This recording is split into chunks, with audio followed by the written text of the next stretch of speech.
In a world where more is often seen as better, embracing the minimalist lifestyle can be your ticket to peace, clarity, and joy. Welcome to The Art of Minimalist Living. Today, we're going to declutter your life in just 5 simple steps. We're talking about letting go of the things that are holding you back and embracing a simpler, more intentional way of living. Hey everyone, I'm Hilary, and if you're feeling overwhelmed by stuff, you're in the right place. Let's dive into how you can simplify your life. Step 1 is all about mindset. Minimalism isn't just about having less stuff, it's about valuing what truly matters.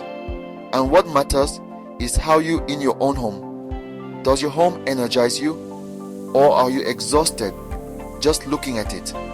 Ask yourself, does this item bring me joy or serve a purpose? If the answer is no, well, darlings, you know what has to happen. It's time to let go. Think of it like this. Every item in your home should have a job. If it's not pulling its weight, it's taking up valuable space. And we don't have room for slackers in our minimalist havens, do we? Embrace the idea that less is more. Quality over quantity. Wouldn't you rather have a few beautiful, high-quality items that you absolutely adore instead of a mountain of things that you barely even notice? It's about creating a space where you can breathe, relax, and be your best self. Now, let's move on to the fun part, getting rid of all that clutter. Step 2, the decluttering process. Don't get overwhelmed. We're going to tackle this like we're renovating a kitchen, one step at a time. Take one area at a time. Your desk, a closet, that junk drawer. In the kitchen we all have.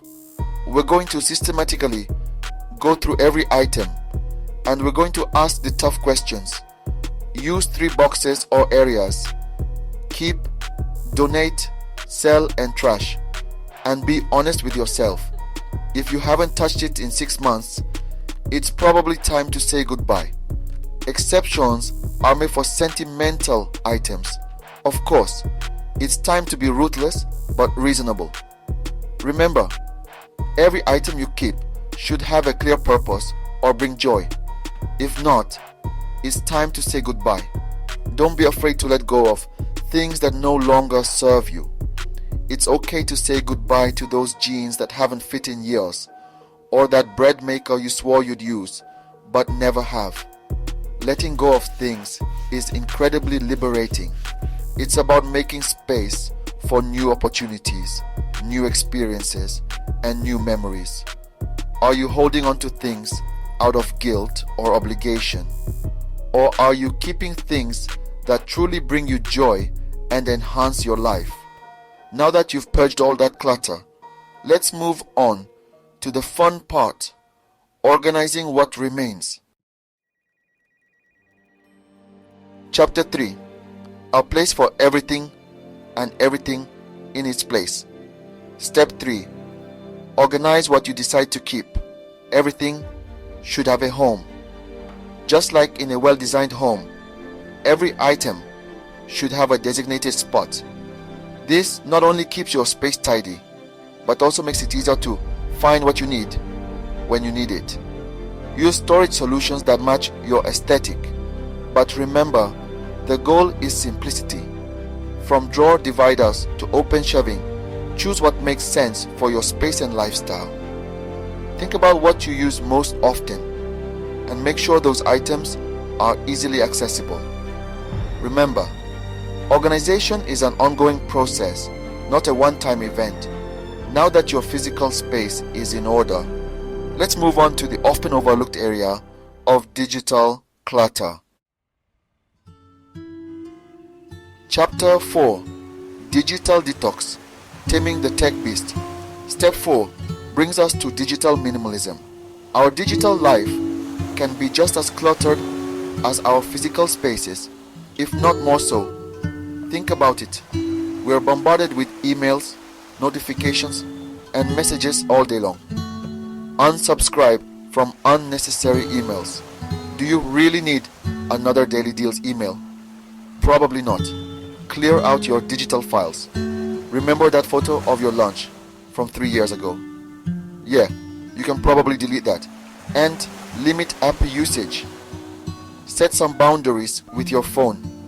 You don't need to be available 24/7. Your digital space should be as calm as your physical one. Imagine waking up in the morning and not feeling overwhelmed by a barrage of notifications. Digital minimalism is about taking back control of your time and attention. It's about being more intentional with how you use technology and creating a healthier relationship with your devices. Now that we've tackled both physical and digital clutter, let's move on to the final step, maintenance. Chapter 5. Staying clutter-free, making minimalism a lifestyle. Finally, Step 5. Maintenance and mindful buying. Congratulations, you've decluttered your life. But the journey doesn't end there. Minimalism is a lifestyle, not a one-time event. Regularly review what you own. Every few months, take some time to go through your belongings and see if there's anything you can let go of. When buying new, ask if it will serve a purpose or if it's just another impulse buy. This is key to maintaining a minimalist lifestyle. Before you buy something new, ask yourself if it's truly necessary. Do you need it?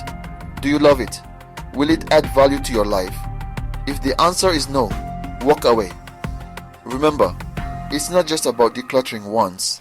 It's a lifestyle of choosing quality over quantity. Minimalism is about creating a life of intention and purpose. So, go forth and live your best minimalist life.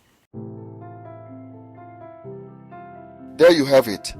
5 steps to declutter your life and embrace minimalist living. Remember, this journey is personal. It's about finding what brings you peace. Let me know in the comments how you plan to start or continue your minimalist journey. I can't wait to see the amazing transformations you all make. If you found this video helpful, please give it a thumbs up.